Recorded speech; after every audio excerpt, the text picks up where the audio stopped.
A reminder, new film, new docuseries called Fight for Glory, the 2024 World Series, a three-part docuseries on last year's World Series, premiering on Apple TV Plus on Friday.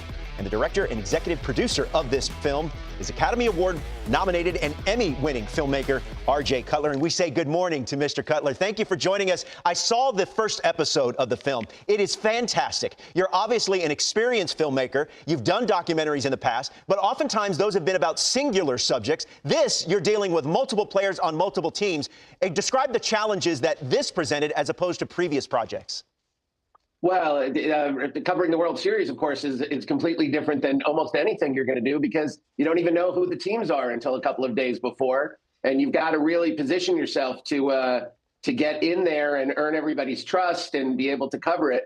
The great advantage is that you have all of this incredible drama with all of these extraordinary players, and it's a part of history. You know, you're going back all the way really through the modern era when you've got the Yankees and the Dodgers playing against each other, and you've got the drama of the games, and it was terrific. Plus, incredible coverage that you have access to. You know, we're the only people who are there, even though the world's media is there. We're the only people who are there making a movie for history, and we can access everybody else's cameras. We can access everybody else's audio, and we have, of course, our own crews. So we were able to really make something that was character-driven, emotional, dramatic, and cinematic, and we're really thrilled with the results. You mentioned the access, and among the players you had access with or to was Freddie Freeman and his family, and that all led up to that dynamic moment in Game 1. How would you describe the access? Because there was a lot going on with Freddie and his family leading up to Game 1. Yeah, I mean, even if Freddie hadn't hit the Grand Slam, he had this extraordinary year filled with unbelievable challenges. And we were able to tap into that and tell their story. Everybody knows that Freddie's young son had a rare neurological disease, and that was incredibly challenging. He got over that, which was a great triumph. And then Freddie had that horrible injury to his ankle. I mean, he couldn't even play in 2 of the games in the NLCS. But he came back, and in Game 1 of the World Series, you saw what he did, and it was historic. And then he went on. I mean, there's even more to come in episodes 2 and 3 of the Freddie story. But we had access to his entire family. We were with Chelsea Freeman and Freddie's large family and the kids and his dad, and we were able to tell this story in a way that nobody else really ever could. So it's very personal, it's very dramatic, it's very emotional. It's great stuff. Yeah. RJ, what's your history in the game? Did you play? Did you play in high school? Who's your favorite team? Who was your favorite player? Well, I'll tell you this story. I'm a fan. I played as a kid. I played through high school, and I loved it. But I, most of all, I'm a New York Mets fan. I don't know. There you go. I'm drinking out of my mug. September 24th, 1969, I was at Shea Stadium for my 8th birthday when the New York Mets clinched first place in the Eastern Division.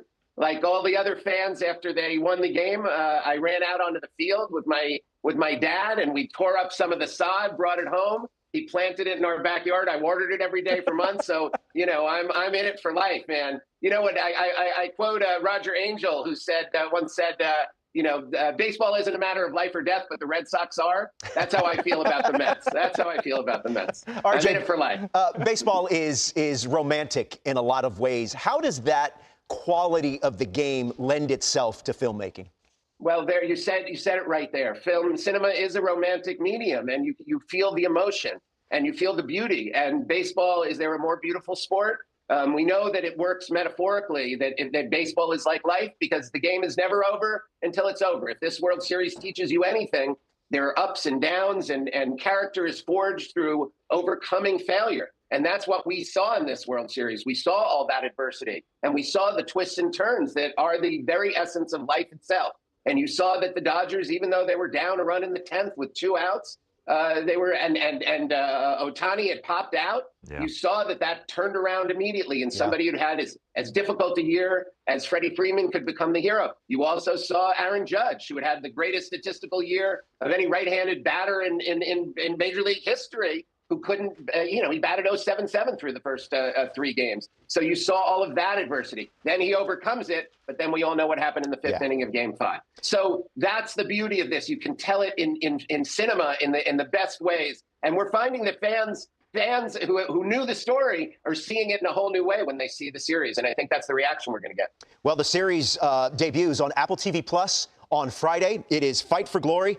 RJ Cutler, the director of the film, thank you very much for joining us and can't wait to see episodes 2 and 3 because episode 1 is outstanding. Thank you for the time. But first, beyond Dodgers' dominance, this is a year of balance and parity. Let's do a little digging in. Start with the elite. There is one super team. That's obvious. The Dodgers are on their own level. The Braves, if they get healthy, are right behind them, and right with them are the Phillies. So there are basically only 3 teams where it would be stunning for those clubs to miss the playoffs. Only 3. So let's get this on the big board. The teams that are in, the locks, right? I'm saying Dodgers, Braves, Phillies. We've listed their projected wins for Fangraphs. That's their records overall. We could have used Pacoda. We just used Fangraphs to keep it simple. I think they short the Phillies a bit at 88, but they're elite.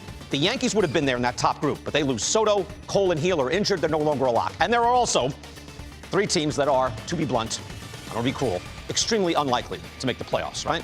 White Sox, Rockies, and the Marlins. Let's be honest, it's not happening this year for those 3. But think about that. 3 teams are in, 3 teams are out. That leaves 24 teams in the middle, in the mix. This is the elusive parity that baseball has been looking for years. A few years ago, it was the era of the super team. Now, we're in the era of an enormous middle class. And that means 24 teams fighting for 9 remaining playoff spots. So let's try to narrow it down a little bit. Here's the working class. The clubs have a shot. These clubs are all there, but they're a little less likely, right? You see the projected win totals from Fangraphs. These are clubs projected at 75 to 79 wins. Cards, Reds, Pirates, Nationals in the National League, Guardians, A's, Angels. If any of these clubs make a playoff run, it's not a shock, right? But it's a little less likely. The Guardians, I know, they have a right to be insulted. I get it. They're up a 92-win season. So here is the great middle class. Fangraphs is projecting 12 teams between 81 and 84 teams. 84 wins, rather. 12 right around 500. That includes the Astros, Rangers, Orioles, Cubs. It seems a little conservative for me, but that's where they're at. So, out of these clubs, let's narrow it down league by league. Try to simplify. American League, 11 clubs vying for 6 playoff spot.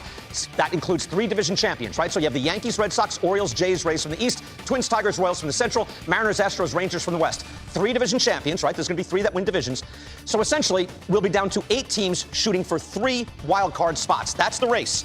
8 clubs, 3 wild card spots in the American League. To the National League, it's narrower. 3 elite teams, as we said, are already in, so it's 6 clubs for 3 spots. Mets, Diamondbacks, Cubs, Padres, Brewers, Giants.